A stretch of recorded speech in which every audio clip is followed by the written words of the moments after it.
Hello বন্ধুরা, আমরা ব্রিজে হুগলি নদীর ওপরে দাঁড়িয়ে আছি। দেখতেই পাচ্ছ দিগন্ত প্রসারিত হুগলি নদী, দূরে ছোট ছোট লঞ্চ ভেসে যাচ্ছে। এই ঐতিহাসিক হাওড়া ব্রিজ।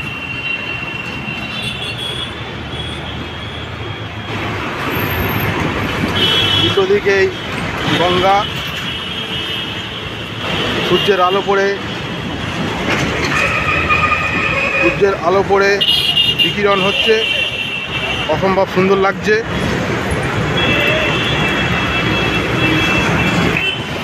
হ্যালো বন্ধুরা, প্রথমেই জানাই নতুন বছরের প্রীতি ও শুভেচ্ছা।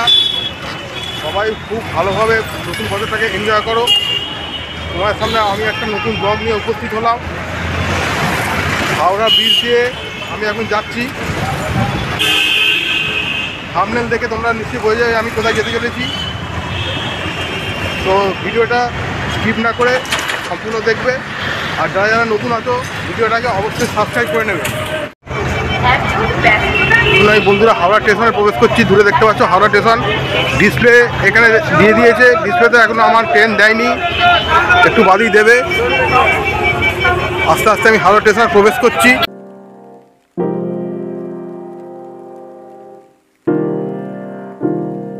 আপাতত আমি হাওড়া স্টেশনের মধ্যে প্রবেশ করেছি। যদিও ট্রেনের দেরি আছে, তবু কিছুক্ষণ ওয়েট করতে হবে আমাকে। ডিসপ্লে বোর্ডে এখন দেখছি ডিসপ্লেকে ট্রেন দিল কিনা। এখনও দেরি আছে অনেক। ট্রেন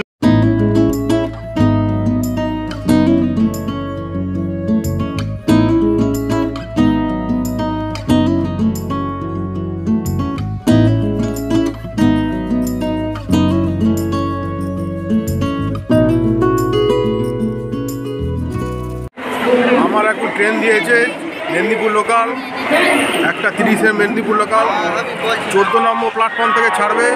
যে 14 নম্বর প্ল্যাটফর্মের উদ্দেশ্যে আমি যাচ্ছি। বন্ধুরা 14 নম্বর স্টেশনে এসে গেছি। মেদিনীপুর লোকাল দিয়েছে 1:30-এর মেদিনীপুর লোকাল।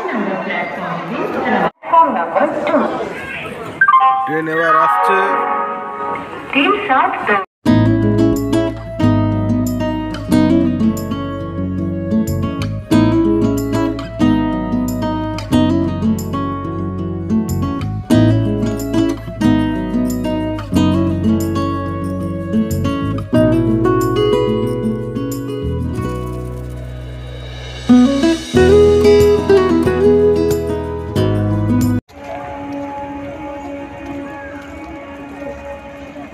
দীর্ঘ ট্রেন যাত্রার পরে অবশেষে দেউলটিতে নামলাম। এখন হেঁটে হেঁটে যেতে হবে। কোথায় টোটো স্ট্যান্ড খুঁজে টোটো করে যেতে হবে।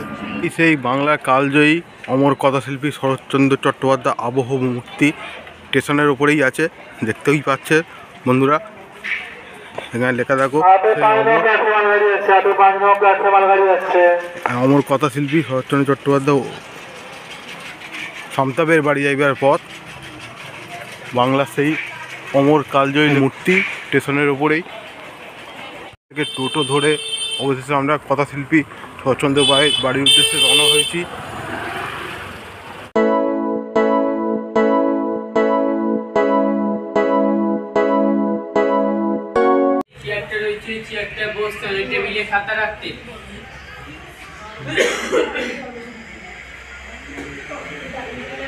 জানালাটা খুলে দিতেন, তখন বাদশাহ পাঁচিলটা ছিল, রূপনারায়ণ নদী ক্ষেত দিয়ে বইতো। লাঠিটা লক্ষ্য রাখুন, একদম পড়ে রয়েছে।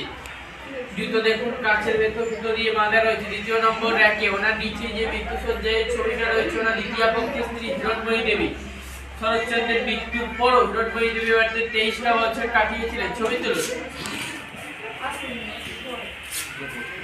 গরিব দুঃখীদের হোমিওপ্যাথি চিকিৎসা করতেন। চরকা রয়েছে লক্ষ্য রাখুন। হাওড়া জেলা কংগ্রেসের প্রেসিডেন্ট ছিলেন, তখন জাতীয় কংগ্রেসের সিম্বলটি যে চরকা।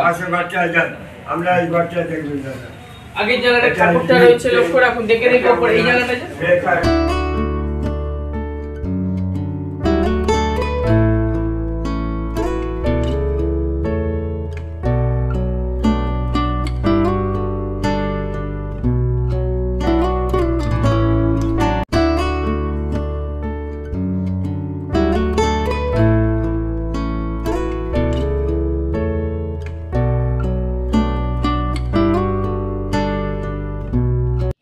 তলাটা মোটামুটি দেখে আমি আস্তে আস্তে সিঁড়ি দিয়ে ওনার বাড়ির দোতলায় প্রবেশ করলাম, যেখানে রয়েছে একটা লম্বা বারান্দা।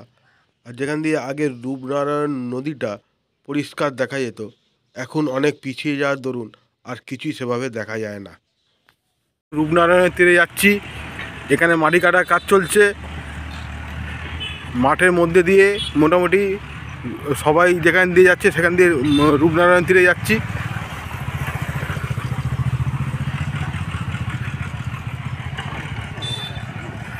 ওইখানে